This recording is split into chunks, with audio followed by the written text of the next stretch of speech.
Salut la compagnie! Bienvenue dans Cogito Ergo Sum, le podcast qui cherche à décrypter les ingrédients d'une expérience utilisateur mémorable. Moi c'est Margot, je contribue à créer des expériences utilisateurs fluides et intuitives sur des logiciels, portails web ou applis mobiles depuis 2014. À travers ce podcast, j'ai envie de m'inspirer des expériences des autres. Je suis convaincue qu'il y a plein de points communs dans la création d'expériences utilisateurs, quel que soit le domaine. La prof qui prépare son TP pour ses élèves, le restaurateur qui travaille son concept de restaurant, ou les parents enjoués qui préparent le goûter d'anniversaire de leur enfant. C'est ce qu'on va explorer dans ce podcast. Quelle est la secret sauce des porteurs de projets qui ont réussi à créer une expérience utilisateur mémorable? Pour ce premier épisode, je reçois Charles Dumoulin, créateur des Explore Games, qui sont des jeux d'aventure scénarisés. J'avais envie d'échanger avec lui parce que j'ai testé un Explore Game il y a 5 ans et je m'en souviens encore, donc on est en plein dans le thème des expériences utilisateurs mémorables. Bonjour Charles, merci d'avoir accepté cette invitation. Salut Margot, je te remercie également. Alors pour commencer, j'aimerais que tu me présentes rapidement ton projet Explore Game. Est-ce que tu peux m'expliquer ce qu'il en est? Ok, en quelques mots, Explore Game, alors c'est né de mon parcours professionnel. À la base, je travaillais dans la faune et la flore, j'ai une formation de scientifique, et je travaillais en bureau d'études. Et ce qui m'intéressait, c'était la valorisation de la faune et de la flore, et communiquer au grand public. Et du coup, quand les smartphones sont apparus, j'ai eu l'idée de créer des jeux de découverte de la faune et de la flore basés sur la géolocalisation, avec des défis, des énigmes, et j'ai commencé comme ça. Quand je me suis rendu compte que ces jeux fonctionnaient finalement pour tout type de sujet, on a poussé la scénarisation, on a poussé l'expérience utilisateur sur l'aspect défi énigme, et c'est comme ça qu'est né le concept Explore Game. Ok. Et est-ce qu'il y a un élément en particulier qui t'a donné cette idée ou ça c'est venu comme ça tout seul? Très progressif, ça s'est fait très progressivement. Alors l'élément de départ, c'est un salon sur les innovations touristiques où j'avais découvert une boîte qui s'appelait Gepetto, Guide portable de tourisme et d'orientation. Okay. Et ces gars-là, ils avaient eu l'idée de prendre un audio guide, un tom-tom de voiture, tu vois les anciens GPS, ouais. Et ben ils reprogrammaient ça pour créer des parcours touristiques de balade. Et en rencontrant ces gens-là, je me suis dit, mais c'est génial ce truc, on va pouvoir emmener les gens sur des points précis, à des endroits précis, pour leur faire faire des choses, pour leur faire découvrir des choses et leur faire faire des jeux, etc. Donc ça, c'était le point de départ. Et après, c'était une très longue évolution pour que le produit numérique et toute la conception du jeu colle avec une vraie utilisation de quelqu'un qui va prendre 2 heures pour faire une balade, pour se promener, pour prendre du temps dans son week-end de faire une activité touristique. Ouais, ça se rapproche un peu du géocaching du coup. Alors ouais, carrément. D'ailleurs, Clément que tu as rencontré tout à l'heure, lui quand il est venu faire son stage ici, le sujet de son stage c'était valorisation de la faune et de la flore, valorisation touristique de la faune et de la flore. Et il avait identifié le géocaching à ce moment-là, donc ça c'était il y a une dizaine d'années. Tu vois, c'était le géocaching, tout le monde ne connaissait pas. Enfin, très peu de monde connaissait. Et ça a été aussi une des étapes qui nous a amené du parcours pédagogique jusqu'à Explore Game. C'est quand on a découvert le geocaching, on a repris cette mécanique-là pour ramener les gens à un point, donc plus de manière simplement géolocalisée comme les audio guides dont je te parlais au début, vraiment de manière chasse au trésor. Et Explore Game, c'est ça. Explore Game, c'est un mélange entre du géocaching et des défis, des énigmes. C'est-à-dire que tu cherches un lieu comme du géocaching, avec un point GPS, des photos indices, etc. Et quand tu as trouvé ce lieu, au lieu de trouver une boîte avec des choses dedans, tu trouves un bout d'une histoire, des défis et des énigmes. Et c'est ça Explore Game. Ok, super. Et alors toi, qu'est-ce qui t'anime là-dedans ? Voilà, beaucoup de choses. Beaucoup de choses. Ce qui m'anime là-dedans, c'est déjà la créativité. J'adore inventer des histoires. Et je trouve ça passionnant, en fait, quand tu arrives chez un client, il veut valoriser un sujet. Ça peut être toujours la faune et la flore, c'est des demandes qu'on a encore, mais ça peut être l'histoire, les légendes, ou des choses complètement inventées. Mais il veut valoriser un sujet. Et nous, on a toute notre expérience de création de jeux. Et du coup, ce qui est passionnant, c'est que déjà, il te fait visiter le site, il te parle de son histoire, de ce qu'il veut valoriser, ça c'est passionnant. Et après, il y a toute la phase de créativité où on va mixer ce qu'il veut valoriser avec nos recettes, entre guillemets, avec notre méthodologie de travail pour créer à la fin un jeu pour des visiteurs. Ok, super. Justement, c'est de cette recette-là dont on va parler, c'est ça qui m'intéresse aujourd'hui. Moi, comme je l'ai dit en intro, j'ai déjà testé un Explore Game il y a plusieurs années. C'est bien. Et c'est vraiment un truc dont je me souviens. Alors bon, c'est peut-être un peu biaisé par le fait que je te connais, mais en tout cas, ça reste en mémoire, en particulier un moment où il fallait qu'on court pour échapper à un monstre ou quelque chose comme ça. Et j'avais trouvé ça vachement ingénieux, cette façon d'intégrer justement la technologie dans une sorte d'escape game en nature, quoi. Et du coup, voilà, j'ai Alors envie à de... l'époque, en plus, les escape games n'existaient pas. Ah oui, Quand on a c'est vrai. quand on a lancé Explore Game, il n'y avait pas encore eu la mode. Aujourd'hui, on dirait que Explore Game, c'est un mélange entre du geocaching et de l'escape game en extérieur. Et les gens comprennent. Mais à l'époque, c'était hyper dur de vendre le produit même, parce que comme ça existe, les gens connaissaient pas geocaching, il n'y avait pas eu Pokémon Go, et il n'y avait pas eu la mode des escape games. Donc du Ouais, coup, c'était vraiment très difficile de pousser le faut concept. expliquer. Ok. Mais je t'ai coupé dans ta question, Pas de désolé. souci. Du coup, ouais, j'ai envie de comprendre comment tu t'y prends pour créer des expériences utilisateurs mémorables, puisque moi je m'en souviens, voilà, on est en plein dans le thème du podcast. Et donc j'ai quelques questions sur ce sujet. Je voudrais que tu m'expliques déjà quelles personnes sont impliquées quand tu crées un Explore Game. Quelles personnes sont impliquées? Ok. Quelles personnes sont impliquées? Bon, bien sûr, il y a l'aspect vente, mais ça c'est commun à chaque entreprise.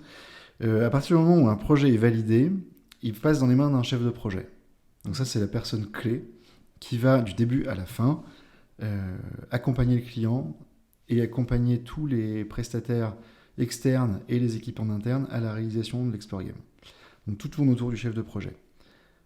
Ensuite, on va avoir les game designers qui vont créer les éléments de jeu. Ils vont créer les textes, les images, les mécaniques de jeu pour chaque défi. Ça, c'est en interne. Alors, bien sûr, il y a la partie développement, mais ça, c'est pas pour un projet en spécifique, hein. Ouais. On a notre logiciel qu'on fait vivre depuis des années. On en est à la V4 aujourd'hui. Donc, les développeurs qui agissent de manière indirecte, mais de manière directe, on a le chef de projet, on a les game designers en interne, et après une équipe de prestataires externes, dessinateurs, acteurs studio, parfois écrivains. Parfois, on fait appel à des écrivains quand on a trop de boulot et qu'on n'a pas le temps d'écrire en interne. Mais sinon, on aime beaucoup écrire en interne. Ok. Après, bien sûr, il y a la partie administrative, le support, etc. Mais, Ouais. voilà, c'est secondaire. Et puis j'imagine le client quand même qui donne, Oui, tout à fait. qui explique ce qu'il veut, Ouais. il a des attentes. Alors tout à fait. Et on essaye vraiment d'intégrer le client au travail. La plupart du temps, les clients sont passionnés par leur sujet, donc c'est vraiment facile, ils adorent ça. On les fait participer en amont du projet, en tout démarrage de la mission, pour imaginer l'univers de jeu, les personnages. Donc ça, on fait un brainstorming créatif avec eux. On a maintenant des méthodes d'animation qui nous permettent d'arriver à la fin de ce brainstorming. On a une époque, on a un but du jeu, on a des méchants, on a des gentils. Voilà, donc ça, on met tout ça. Et ça, c'est avec eux qu'on travaille. Et puis après, il y en a qui vont vraiment nous accompagner sur le terrain pour imaginer les défis et les énigmes. Ça, c'est assez fréquent d'ailleurs, mais ouais, ils vont loin dans le processus créatif avec nous. Ça nous arrive d'avoir des clients qui nous disent « mais moi ça m'intéresse pas votre truc, je veux juste un produit clé en main, démerdez-vous, faites-nous quelque chose ». C'est plus difficile et on aime moins finalement parce que quand le client apporte vraiment quelque chose, on est sûr d'avoir un scénario totalement unique et ça c'est une super méthode de travail. Ouais. Ça rejoint les logiques de co-conception qu'on fait beaucoup nous dans le logiciel en impliquant Ouais. soit à minima notre client quand on bosse en prestation pour un client et idéalement des utilisateurs finaux. Je ne sais pas si vous arrivez à impliquer des utilisateurs finaux, les gens qui vont jouer au final. Alors ça c'était très central au début, les premières années, parce que ce type de logiciel, pour aller faire jouer des gens dehors, c'était vraiment carrément nouveau. Il faut imaginer que c'était avant Pokémon Go. Donc déjà, jouer dehors, faire quelque chose dehors avec un téléphone, alors il y a quelques personnes qui connaissaient le geocaching, mais c'était vraiment confidentiel. Donc au début, oui, et on a eu des trucs vraiment très drôles. Sur le premier parcours qu'on a fait, on n'avait pas pensé à bloquer les gens sur l'application. Donc ils pouvaient sortir de l'application pendant le jeu. Et là, donc, tu avais des petits malins qui avaient mis le téléphone en japonais, qui avaient supprimé carrément l'application, qui avaient fait n'importe quoi D'accord. dans les paramètres, et le jeu devenait injouable parce que tout simplement les gens pouvaient sortir du jeu. Donc ça, c'était stupide comme truc, mais très rapidement, on s'est rendu compte qu'il fallait bloquer les gens sur le jeu pour que ce soit fluide. Voilà, ça c'est un exemple. Donc au début, bien sûr, on regardait beaucoup ce que les joueurs, comment ils prenaient en main notre concept. Maintenant, le concept Expert Game est vraiment mûr et ultra rodé. Là, on va faire intervenir les gens, c'est plutôt sur la difficulté des énigmes ou des défis. Est-ce que c'est trop dur, trop facile ? Ça oui, parce que comme on a le nez dedans, on se rend pas toujours compte de la difficulté. Mais voilà, c'est important pour nous d'avoir ce retour-là. Mais sur l'aspect vraiment fonctionnement logiciel, tout ça, là, maintenant c'est vraiment ultra rodé. Ouais, et sur plus le recueil des besoins, des envies, je sais pas, selon les thématiques, peut-être il y a des publics différents qui n'ont pas les mêmes envies. Est-ce qu'il y a...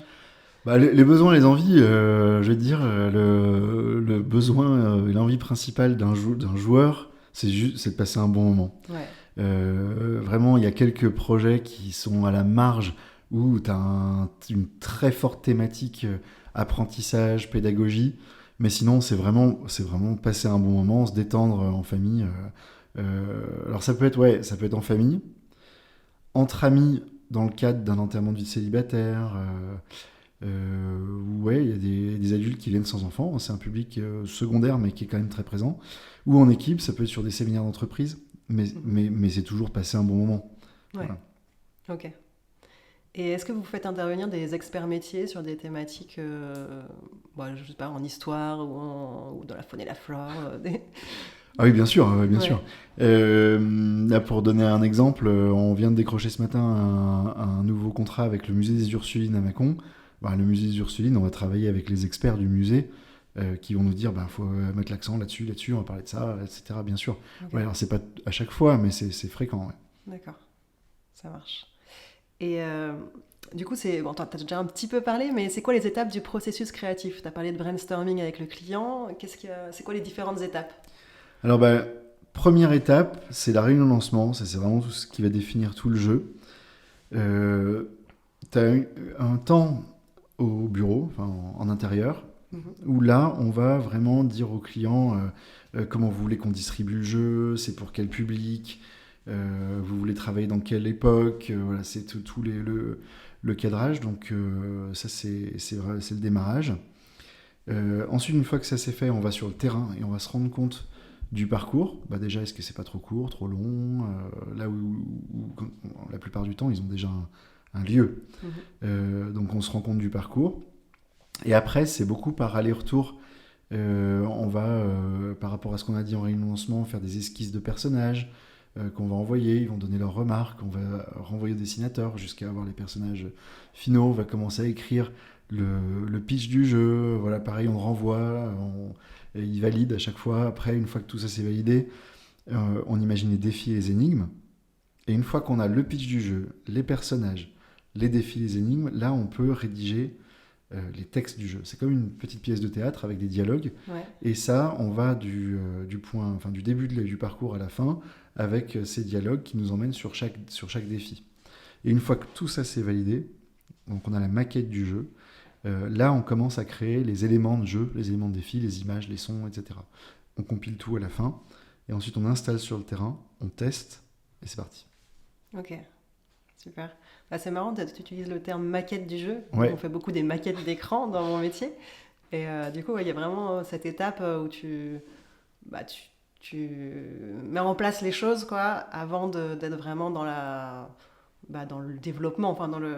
Ah bah oui, bien sûr. Avant de voir qu'un jeu, avant d'intégrer un jeu et de le réaliser... je te parle même d'une énigme. Faut voir si elle est jouable et si elle est intéressante. Et il faut la tester au bureau. Donc ça, on la maquette, on l'a fait tester à nos collègues. Ouais, tiens, c'est marrant, c'est pas trop dur, pas trop facile. Voilà, et puis après, c'est parti. Ouais. Ok, super. Et est-ce qu'il y a des éléments qui sont communs entre tous les Explore Games dont tu sais que ça fonctionne et du coup tu le réutilises à chaque fois ? Alors oui, clairement. Explore Games, c'est une recette de cuisine. Ok.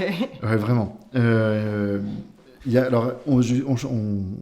demande à nos chefs de projet d'avoir une part de nouveauté dans chaque Explore Game. Ça, c'est très important. Mais effectivement, il y a une recette qui fait que le produit fonctionne à la fin. Premier ingrédient, c'est de mixer la thématique du client, donc ce qu'il veut valoriser, avec une référence qu'on aime bien dans le monde du cinéma, du jeu vidéo, des séries, des romans. Par exemple, quand on a travaillé sur la chartreuse du reposoir à Cluse, le sujet du client, c'était la fondation du monastère de la Chartreuse en 1200 AD, je sais plus. Donc on a pris ça, qu'on a mixé avec l'histoire de Jon Snow dans Game of Thrones. Ok. Parce que le moine qui fonde la Chartreuse, c'est Jean d'Espagne. C'est John Spain. Et en fait, si tu veux, il vient fonder sa Chartreuse dans les Alpes, il part d'Espagne, qui nous a fait tout de suite penser à Port-Réal dans Game of Thrones. Il vient d'Espagne pour aller fonder la Chartreuse dans les Alpes. À l'époque, c'est glaciaire, limite. Donc c'était vraiment le roi au-delà du mur, quoi. Et donc pour fonder ce monastère, dans le jeu, il va avoir plein d'embûches, quoi, avec des forces du mal qui vont essayer de l'empêcher de fonder le monastère, parce qu'il va amener, lui, la culture, l'école, la médecine, dans une vallée où les gens, c'était la loi du plus fort, c'était ultra sauvage avant qu'il y ait ce monastère, il a amené la civilisation. Et donc, en mixant l'histoire réelle et une rêve qu'on aime bien, Jon Snow dans Game of Thrones, eh ben on a le secret du reposoir, donc cet explore game, qui a vraiment une touche très particulière. Donc pour le scénario, on fait toujours ça. On prend le sujet du client, on mixe avec une ref qu'on aime bien, mais ça peut être n'importe quoi, hein. Il y en a qui sont fans de tel BD, voilà. Donc, et ça nous donne un scénario original à chaque fois. Donc, on est sûr d'avoir quelque chose d'unique. Ça, c'est pour l'aspect scénaristique. Ensuite, pour l'aspect déroulé du jeu, on se base systématiquement sur un truc bateau qu'on a appris en première, je crois, ou seconde. C'est le schéma narratif simple. C'est-à-dire que les gens, tu les emmènes dans l'histoire en disant, voilà, tout allait bien, dans le meilleur des mondes, jusqu'à ce qu'il se passe un truc terrible. Et donc, vous devez venir jouer, parce que pour gérer ce truc terrible, eh bien, vous devez résoudre les énigmes et les défis. Et dans le jeu que tu as fait, c'était, si ma mémoire est bonne, la quête des 3 géants autour du palais idéal du facteur cheval, c'est ça, ouais. Voilà. Donc, tout allait bien, le palais idéal du facteur cheval, jusqu'à ce qu'une des statues du palais se rebelle et quitte le palais en prenant la pierre d'angle, et tout le palais menace de s'écrouler. Terrible, terrible.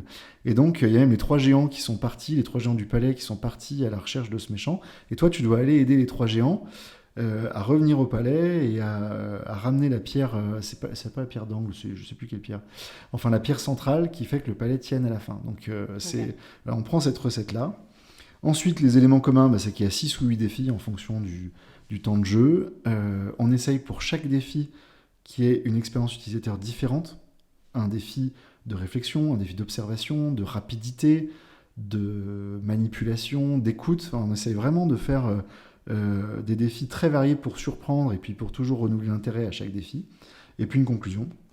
À la fin, on a sauvé le monde et puis on a plus ou moins de points. C'est pas comme dans un escape game où tu es coincé, là tu gagnes plus ou moins de points. Et ça, c'est aussi un élément commun à tous les explore games. Donc c'est vraiment quelque chose de très mathématique qu'on a théorisé en fait au fur et à mesure. On l'a pas théorisé au début et après on a réalisé les explore games. C'est on a fait ça, et après on a compris qu'on faisait ça, et on l'a réappliqué partout. Ok. Voilà. Et des choses comme justement dans celui que j'ai fait, le fait de devoir courir pour échapper, c'est quelque chose aussi que vous réutilisez souvent ou... Alors c'est un module de jeu qui consiste à placer les joueurs sur la carte et à créer des entités géolocalisées. Mais ça, tu peux le tourner de plein de manières. Tu peux faire que les entités géolocalisées le poursuivent, mais tu peux faire qu'elles soient fixes, et tu peux faire qu'ils doivent s'infiltrer entre les entités géolocalisées sans se faire repérer. Tu peux leur faire courir après une entité géolocalisée. Tu peux imaginer des indices à retenir pendant qu'il y a des entités géolocalisées qui font quelque chose. Donc, je ne sais plus c'était quoi la question. Est-ce que c'est quelque chose que tu utilises régulièrement? Oui, c'est ça. Donc, c'est des modules numériques en fait, qu'on utilise régulièrement, mais qu'on va rescénariser et réadapter en fonction de ce qu'on veut faire, du scénario, en fonction du terrain réel aussi. Est-ce que tu dois courir tout droit? Est-ce que tu es dans un parc où tu peux aller n'importe où? Voilà, des trucs aussi bêtes que ça. Mais des modules numériques qu'on réutilise et qu'on réinvente à chaque fois. Ok. Oui, parce que du coup, vous avez un logiciel qui permet de programmer le jeu sur le smartphone spécifiquement pour le client. Et donc lui, il est composé de modules que tu paramètres En fonction du défi que tu as inventé, c'est ça? C'est ça. Ouais. C'est ça. C'est un logiciel qu'on a développé en interne. C'est un système de briques de Lego que tu peux mettre les unes sur les autres comme tu veux. Et effectivement, il y a ce côté paramétrage qui est important. Et dans notre méthode, en fait, c'est le chef de projet qui va dire j'aimerais que les joueurs fassent comme ci, comme ça sur le terrain, j'aimerais qu'ils fassent ça, j'aimerais qu'ils fassent cette énigme. Et une fois que ça s'est décidé, là, on va mettre les briques de Lego en face pour faire en sorte que l'expérience utilisateur, elle soit là. Par exemple, j'aimerais que les joueurs remplissent une colonne d'eau pour faire apparaître un flotteur avec un mot-code dessus. Ok. Voilà. Donc ça, j'aimerais qu'ils fassent ça. Et donc après, quelle brique de logiciel on va mettre en place quand ils vont arriver au bord de la rivière pour qu'ils en viennent à faire ce jeu-là. Voilà. Mais c'est toujours, on part toujours de ce qu'on veut faire aux joueurs. Ouais. Et après, on met la brique logiciel en face. Et du coup, le chef de projet, j'imagine quand même, il connaît parfaitement le logiciel. Est-ce que ça bride pas sa créativité de connaître ce qui est possible ou ce qui n'est pas possible? Ou est-ce que des fois, vous faites des développements spécifiques quand il y a une super nouvelle idée, mais ça colle pas? Alors oui, peut-être. C'est vrai que alors quand ils sont tout frais et qu'ils viennent d'arriver, les chefs de projet, je pense que ça bride pas. Et puis, quand ils connaissent par cœur le logiciel, peut-être que ça les guide un peu. Mais c'est pour ça que dans leurs objectifs, on souhaite qu'il y ait des nouveaux défis à chaque fois, parmi les défis qui sont imaginés. On ne veut pas qu'ils reprennent à l'infini des défis qui sont déjà dans d'autres Explore Games. Pour que quand les gens jouent à un Explore Game, à un endroit ou ailleurs en France, ils sachent que ce sera quelque chose de nouveau à chaque fois. Ok. Alors bien sûr, ils retrouvent des mécaniques, mais tourner différemment, comme je t'expliquais tout à l'heure. Ouais. Et alors ces trucs qui fonctionnent bien, comment tu sais que ça fonctionne? Comment je sais que ça fonctionne? Prouve que ça fonctionne. Peut-être parce qu'on est encore là 10 ans après. Ce qui prouve que quand on a lancé vraiment le concept Explore Game avec la marque Explore Game, on était ultra attentif sur les avis des joueurs chez nos clients. On l'est toujours, un peu moins, parce que maintenant on sait que les gens ils sont fans, mais au début, quand on a équipé les premiers parcs aventures, des parcs aventures qui faisaient payer les Explore Games, donc ça c'était, fallait pas se louper, les gens ils payaient 15 balles pour jouer. Donc quand tu payes 15 balles fois 4 personnes pour jouer à un jeu, faut que ce soit bien, tu vois. Et donc on était ultra attentif, vraiment on suivait au jour le jour les commentaires, et comme c'était quelque chose de nouveau, on avait demandé à nos clients de demander à la fin, mettez un commentaire aux joueurs. D'accord. Donc on s'est vite rendu compte qu'on était dans le vrai, parce que les commentaires étaient plutôt très bons, très positifs. Et en fait, pour nous, le Graal, c'est quand le joueur final, il met dans son commentaire ce que nos commerciaux disent au site pour vendre des Explore Games. Parce qu'on va dire, les gens vont passer un super moment, vous pouvez le vendre 15 balles par personne, les gens vont trouver que c'est super, la tablette, l'outil numérique va se faire complètement oublier, et les gens vont retenir ce qu'ils ont vécu, voilà. Et donc, si le discours commercial colle à la fin avec le commentaire des gens, là, on sait qu'on est bon. Okay. Voilà. Alors après, maintenant, on a des systèmes bien plus simples. À la fin de chaque Explore Game, on te demande un nombre d'étoiles directement dans l'Explore Game pour dire est-ce que tu t'es bien amusé, est-ce que la difficulté était adaptée, est-ce que tu as envie d'en refaire un. Ok. Ça rejoint ma question suivante. Oui. C'était justement sur un nouveau projet. Alors là, on imagine un projet qui commence demain. Comment tu évalues la qualité de l'expérience utilisateur sur ce projet en particulier? Tu viens de me répondre en partie, mais peut-être tout à l'heure tu disais que vous testiez à plein de niveaux différents. Si tu peux rentrer un peu plus dans le détail. Oui, alors il y a plein de niveaux de tests. C'était un premier test du jeu au bureau avant de le mettre en place. Ouais. Donc là, c'est un test très pragmatique. Est-ce que tu as un son qui est enregistré 2 fois? Est-ce que les images se calent bien comme il faut? Voilà. Mais ça ne va pas te dire si les chronomètres ils sont trop courts, trop longs. Ouais. Voilà. Ensuite, il y a le test avec le client une fois que le jeu est mis en place. Donc juste le premier test là au bureau, c'est pour chaque énigme ou quand tu as le jeu complet? Tout le jeu. Okay. Tout le jeu, tu démarres du début. Ouais. On a tous les éléments de jeu devant nous, comme si on était sur le terrain, puis c'est une version test qui n'est pas géolocalisée. Donc on passe tout le jeu en entier de A à Z. D'accord. Et ça, c'est jamais fait par le chef de projet. C'est fait par quelqu'un d'autre. Ouais, ok. Ensuite, donc on met en place avec le client, il y a le test terrain avec le client. Donc là, le chef de projet avec le client, on fait le jeu. Mm-hmm. Ensuite, il y a le test avec des gens qui ne connaissent pas Explore Games. Et donc, à chaque fois, on a des remarques. C'est des trucs souvent très simples. C'est pas assez de temps pour ce jeu-là, une photo prise sous un mauvais angle qui fait que tu trouves pas l'indice au bon endroit, etc. Des trucs comme ça. Et une fois que tout ça c'est fait, et que des gens qui ne connaissent pas Explore Game ont joué et sont allés au bout du jeu, ont passé un bon moment et n'ont pas un score trop misérable, tu sais que c'est ok et que nos clients peuvent distribuer le jeu même en payant, quoi. Enfin, ils peuvent vendre le jeu, quoi. Okay. Voilà. Nous, dans le domaine logiciel, ce qu'on fait souvent, c'est des tests utilisateurs. C'est-à-dire qu'on va confier en fait une petite mission à quelqu'un qui est dans la cible. Alors, pas n'importe qui. Quand c'est un logiciel métier, il faut que ce soit quelqu'un qui fait ce métier-là. Voilà. Ouais. Bon, quand c'est du grand public, c'est plus simple. Et donc, on va lui dire, par exemple, je sais pas, sur un logiciel de paie, essaye d'éditer une fiche de paie. Et on ne dit rien de plus, et on l'observe qui fait la mission. Et on lui demande de parler, de dire à haute voix tout ce qu'il comprend, ce qu'il ne comprend pas, etc. Et du coup, comme ça, on recueille beaucoup d'informations sur les endroits où il hésite, les endroits où il est un peu bloqué, les endroits où il est perdu. Et derrière, on fait un petit débriefing pour voir ce qui se passe. Ouais. Du coup, toi, ton étape avec des gens qui ne connaissent pas Explore Game, est-ce que ça ressemble à ça? Est-ce que vous les observez ou est-ce que juste vous recueillez les avis à la fin? Non, c'est exactement ce que tu viens de décrire. On fait exactement la même chose, hein, vraiment. On les regarde jouer, on se met en retrait, on les regarde jouer. Et dès qu'on voit une hésitation, dès qu'on voit un blocage dans quelque chose, on regarde pourquoi, comment. Et d'ailleurs, c'est très drôle parce que quand on a des chefs de projet débutants, qu'on emmène sur le terrain pour faire ça, puis qu'ils vont livrer leur premier projet, ils sont incapables à chaque fois, on dit, mais n'interviens pas, laisse faire. Attends, regarde comment ça va se débloquer ou pas se débloquer. Eux, ils disent, mais non, mais regarde, il suffit de faire ça. Ouais, non. Voilà. Et ça, c'est hyper important, l'observation de clients réels, quoi. Ça, c'est... Mais c'est pareil. C'est comme ça qu'on apprend. Ah oui, vraiment, ouais, c'est marrant, ok. C'est vraiment toute la difficulté, je trouve, pour quelqu'un qui apprend. Moi, ça m'arrive aussi d'inviter mes clients à observer avec moi pour qu'ils se rendent compte. Mais je leur demande toujours de rester silencieux si on est en visio, micro coupé. Ouais. Et c'est dur, il y en a qui ont du mal. Ouais. Ah oui, parce qu'en plus, je ne sais pas si c'est pareil pour toi, j'imagine que oui. Et dès que tu dois intervenir, c'est qu'en fait, il y a un problème. Au moment où tu as envie d'intervenir, c'est que tu as mis le doigt sur un truc en général. Ouais. Mais justement, c'est intéressant de voir si tu lui laisses quelques secondes de plus, il va s'en sortir. Ou si vraiment il est bloqué, là, si on n'était pas en test, j'aurais abandonné, je me serais barré, quoi. Et puis il y a peut-être une différence, mais c'est que toi, le logiciel que tu crées, c'est le logiciel métier où les gens vont passer beaucoup de temps dessus. Nous, ils vont passer 1h30 sur Explore Game. Ouais. Donc il faut que la prise en main, elle soit vraiment immédiate, quoi. Si sur 1h30 de jeu, tu as passé un quart d'heure à galérer à comprendre comment ça marche, c'est foiré, c'est foutu, quoi. Donc on est vraiment attentif au moindre blocage pour que les gens, sur 1h30 de jeu, ils passent 2 minutes 50 à comprendre comment ça marche.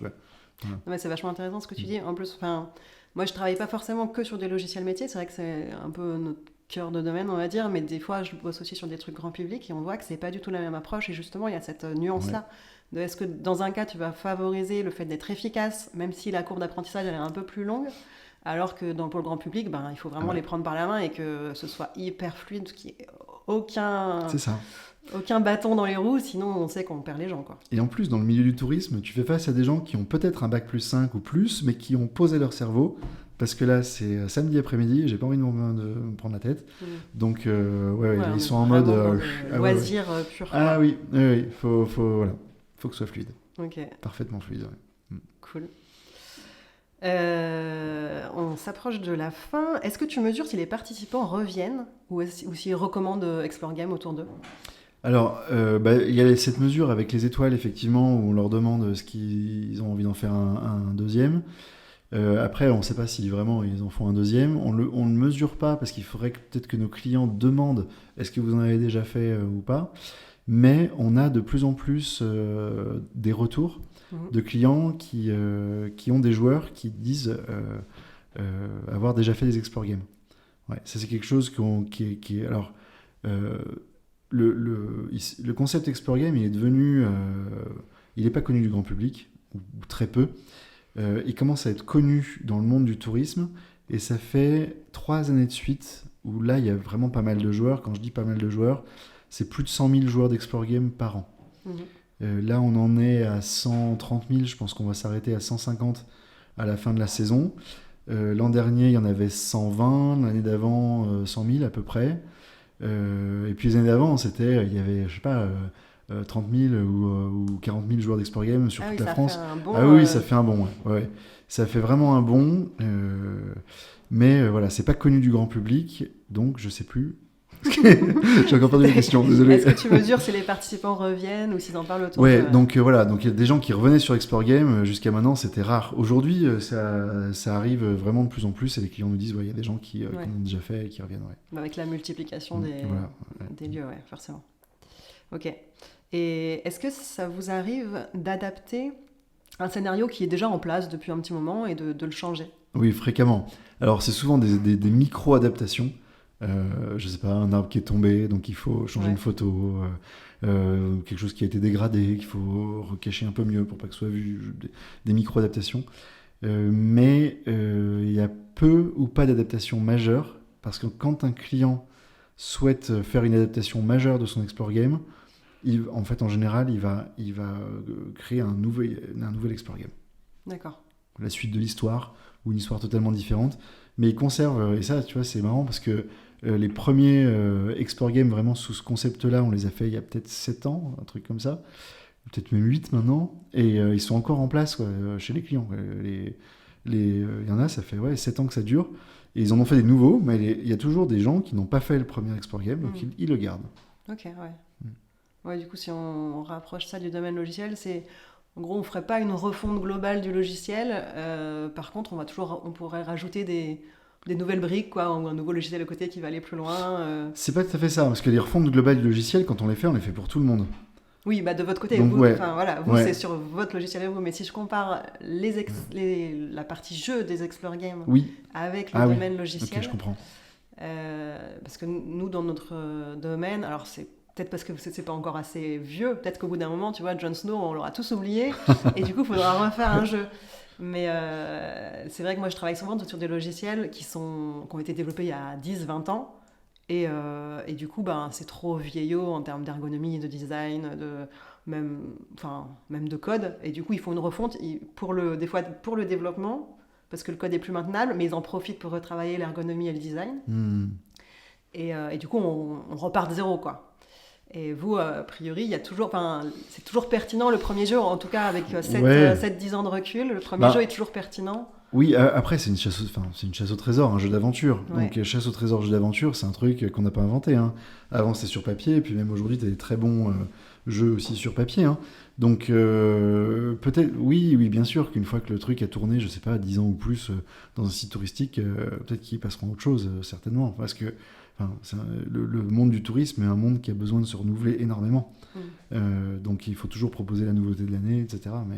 Mais jusqu'à maintenant, on n'est pas sur ces problématiques-là. Okay. Jusqu'à maintenant, même ceux qu'on a fait au tout début, ils ont toujours été maintenus sur l'aspect logiciel. Donc ça a l'air moderne. Quand tu l'utilises sur une tablette actuelle, les sons, les images sont remaniés dans un logiciel qui a l'air plus moderne. Mais finalement, c'est toujours des personnages détourés, des fonds dessinés et des objets détourés et des sons enregistrés. Donc c'est remanié, c'est la même chose. Ouais. Okay. Et sinon, quand le jeu il vient de sortir, et que tu es encore un peu dans la phase de test, tu m'avais dit que tu faisais des fois des petites adaptations sur des difficultés de jeu, ce genre de choses, c'est ça ? Oui, de toute façon, on suit nos clients toujours. Une fois qu'on a mis en place un Explore Game, c'est notre marque, c'est notre réputation. Donc il faut que le jeu il soit sympa, que les gens passent un bon moment, que ce soit pas trop dur, pas trop facile, que les gens s'amusent, voilà. Et donc on suit nos clients pour que, même dans l'exploitation, une fois que c'est livré, tout aille bien. Et puis dès qu'ils ont une question ou quelque chose, on est là, quoi. Et comment ça remonte s'il y a par exemple un défi qui est trop difficile ? Comment vous avez l'info ?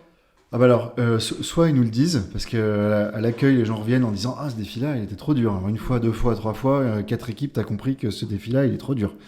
Ouais. Sinon, on a carrément un monitoring. Okay. Donc ça, c'est incroyable. On a développé ça il y a 2 ans, où tu peux tout voir, les moyennes des résultats des joueurs par jeu, etc. Donc, quand on a un doute quelque part, on va voir, et si tu as plus de la moitié des équipes qui ont moins de la moitié des points, Ouais. C'est que c'est trop dur. C'est que D'accord. c'est trop difficile. Ouais. Et du coup, vous faites quoi dans ce cas-là? Bon, dans ce cas-là, on regarde est-ce que la consigne est bien tournée. Alors avant de rappeler les clients, on regarde au bureau, est-ce que le chrono il est pas trop, voilà, donc on a quand même pas mal d'expérience. Donc on regarde comment le jeu est foutu et puis on redonne une indication en plus, on clarifie la consigne, tu vois, entre un truc un peu énigmatique et une consigne qui dit fais ça maintenant. Tu vois, il y a tout un comment dire, il y a un monde quoi entre la phrase énigme et l'ordre donné. Et souvent, en se rapprochant de l'ordre donné, on va rendre un jeu plus facile, et en se rapprochant de la phrase énigmatique, on va rendre un jeu plus difficile. Parfois, c'est simplement ça. Ok, ouais, juste en changeant une tournure de phrase. Ouais. Ok. Mm. Ouais, c'est marrant aussi. Ça, dans le logiciel, on voit vraiment la même chose. Je pense pas que tu utilises quand, beaucoup de phrases énigmatiques dans le logiciel. Non, mais Ouais. c'est vrai que selon la tournure, les labels qu'on utilise ou une phrase dans une petite modale pour te dire confirmez-vous la suppression du document. Selon comment tu la tournes, ça va être clair ou pas clair. Les boutons, si tu dis OK, annuler, ou si tu dis supprimer définitivement, annuler la suppression, c'est plus explicite, tu vois. Ouais, mais ça, c'est marrant que tu dis ça, parce que tu vois, il y a une anecdote encore, mais parfois tu as des boutons d'action, et ils doivent utiliser le bouton d'action pour comprendre l'énigme. Et donc on leur dit toujours dans la consigne, cliquez sur la loupe, cliquez sur la note, cliquez sur machin et répondez à l'énigme. Avant, on disait voici l'énigme, pour vous aider, cliquez sur la loupe. Sauf que comme c'était la fin de la phrase, d'abord ils faisaient l'énigme, et puis après éventuellement ils cliquaient, ou comme ils avaient déjà répondu, ils cliquaient pas. Mais du coup, on leur dit d'abord clique sur l'indice, vas-y, clique sur l'indice. Et après, tu vois, il y a une énigme. Mais c'est vraiment ça. Hein. C'est en fonction de comment tu tournes le truc. Les gens ils vont réagir totalement différemment. Ouais. Et du coup, ce que vous faites, c'est que vous modifiez directement le truc, puis vous testez pour voir si ça améliore les choses. Enfin, quand tu veux changer le niveau de difficulté, tu le fais en direct ou tu le repré-testes d'abord? Non, on le fait en direct. On le fait parfois même sans en parler au client, puis on voit jusqu'où ça va. Enfin, quand t'as le client qui nous appelle, c'est que vraiment il y a un jeu qui est très très dur. Parce qu'il y en a qui nous demandent des jeux difficiles, hein. Ça peut être faire partie de la demande. Hein. Mais non, ça dépend à quoi on touche. Si on touche à une phrase, on regarde après dans le monitoring si ça a augmenté les scores. Si on va toucher par exemple à des points GPS sur des courses, comme le méchant qui te court après, là t'as intérêt à aller voir sur le terrain pour voir si c'est bien paramétré. Voilà. Ça tu peux pas le voir au bureau, quoi. Ça dépend. Ok. Ça marche. Ouais, non, en fait, j'ai l'impression que ça ressemble un petit peu à du A/B testing. Je sais pas si ça te parle, c'est A/B. On fait ça dans le logiciel, plus sur le site web, où on va pousser deux versions en même temps. Alors là, c'est pas en même temps, toi, c'est l'un puis l'autre. Mais le A/B testing, tu pousses deux versions en même temps, puis les gens, ils vont tomber soit sur l'un, soit sur l'autre. Et tu vois les statistiques, tu regardes les données qui remontent sur l'un et sur l'autre pour voir si, par exemple, dans du e-commerce, tu as un taux de conversion qui est meilleur sur l'un que sur l'autre. En changeant juste un seul paramètre, donc par exemple la tournure de la phrase ou le chrono. Voilà, dans le e-commerce, on n'a pas trop de chrono. Achète trop tard. Remarque, tu rigoles, mais des fois, tu sais, les trucs, il n'en reste plus que deux, dépêchez-vous. Voilà, tu peux comparer avec ou sans. Et puis voir si t'en as un qui fonctionne mieux, quoi. Donc ça ressemble un petit peu à ça, où tu vas avec la donnée qui remonte automatiquement. Essai-erreur, quoi, aussi. Hein, ça, bien sûr, parce que l'essai-erreur, ça c'est la base de notre métier aussi. C'est l'histoire de l'humanité. Ouais. Ok, cool. Et on s'approche de la fin. Je vais essayer de résumer un petit peu tout ce qu'on a vu ensemble pour essayer de raccrocher ça aux 4 étapes de mon métier. Donc, sur la phase d'exploration, nous, on explore les besoins auprès des utilisateurs finaux. Vous le faites pas trop auprès des utilisateurs finaux, mais vous le faites plutôt avec le client. Et puis, auprès d'experts métiers, ce qu'on fait aussi d'ailleurs quand on est sur des logiciels un peu techniques, on va pas voir que les utilisateurs, mais aussi les experts du domaine. Sur la phase d'idéation, j'ai l'impression qu'on fait à peu près de la même façon, parce qu'on va faire des ateliers de co-conception avec le client. Alors là aussi, nous, on peut faire intervenir des utilisateurs finaux, mais c'est pas systématique. Et en tout cas, on essaye de mettre plusieurs cerveaux en branle pour trouver plein d'idées, plein de pistes, et puis ensuite aboutir à quelque chose qui semble prometteur. La phase de conception, on a parlé tout à l'heure, le maquettage, voilà, on fait des maquettes, on teste. Et ensuite, on va développer vraiment le jeu, ou dans mon cas, le logiciel. Et une fois que c'est développé, on va retester le truc pour vérifier que ça fonctionne bien. Et sur les tests utilisateurs, on a vu qu'on avait vraiment la même approche. C'est un bon résumé. Donc c'est cool, enfin, c'est le premier épisode. J'attendais de voir un peu si je sentais bien cette chose-là, que dans d'autres domaines, on avait vraiment cette même approche avec ces étapes qui se retrouvent. Et j'ai l'impression que, en tout cas, pour ton cas, on les retrouve bien. Ok, bah tant mieux. La question, c'était aussi, c'est quoi la spéciale sauce des Explore Games ou de Charles Dumoulin? La spéciale sauce. La spéciale sauce, ouais, la recette spéciale. Alors, ouais, je t'en ai déjà parlé. Ouais. La recette. Moi, si. T'as autre chose à rajouter? Spéciale sauce, okay, ouais. C'est un truc qu'on s'est dit dès le début, vraiment. On s'est dit, ce jeu-là, est-ce que j'irai le faire avec mes potes ou avec ma famille le week-end? Est-ce que moi, j'irai le faire? Ça, c'était la spéciale sauce. Ok. Ouais, on s'est toujours dit ça. Est-ce que c'est assez cool pour que moi je dise, ah bah tiens, j'ai mes frères et sœurs là, ou je sais pas qui, tiens, on va faire ça cet après-midi. Voilà. Ok, bah ça du coup c'est une spécificité du côté du grand public. Ouais. Parce que moi, dans mon métier, justement, c'est quelque chose de vachement important qu'on répète, c'est tu n'es pas ton utilisateur. Qu'on essaye de se répéter en tant que concepteur, et c'est pour ça qu'on va vérifier auprès des utilisateurs finaux. Mais c'est vrai que quand on est dans le cas d'un projet grand public, on peut se dire, moi, à soi-même et dire, ok, si moi ça me plaît, il y a des chances que ça plaise à d'autres personnes. Quoi. Ok. Et moi, ce que j'avais en tête pour résumer la spéciale sauce par rapport à tout ce que tu m'as dit, c'était d'une part le fait d'utiliser les outils du numérique au service d'une expérience physique. Et puis, comme tu l'as dit tout à l'heure, le côté se rattacher à quelque chose qu'on connaît, le Jon Snow, là, l'exemple de Jon Snow, quelque chose qu'on connaît, quelque chose qui va évoquer quelque chose de positif, quelque chose d'amusant dans la tête de tes joueurs. Je pense que c'est un élément assez important qu'on peut garder en tête, à exploiter dans d'autres domaines. Pour le mot de la fin, est-ce que tu peux nous raconter une expérience utilisateur qui serait particulièrement mémorable pour toi? Ok. Ça peut être dans le logiciel ou en dehors, vraiment ce que tu veux. Oui, ça va être dans le logiciel, ouais. Ok. Ouais. C'est le séminaire d'entreprise qu'on a fait avec notre équipe il y a 3 ans. C'était un de nos chefs de projet qui était allé dans une salle de réalité virtuelle. Okay. Et qui avait dit, ouais, c'est trop bien, il faudrait faire ça. Et tout. Et donc on a dit, tiens, on va faire ça pour le séminaire d'entreprise. Et on est allé à cette salle de réalité virtuelle qui est à côté de Lyon. C'est une des plus grandes d'Europe en plus, donc voilà, on est bien tombé. Et c'était incroyable. Incroyable. On a fait un jeu, donc ils nous mettent le casque sur la tête avec un PC dans le dos, là, dans un hangar immense, donc tu peux vraiment te déplacer, t'es pas attaché à un fil, c'est vraiment hyper bien foutu.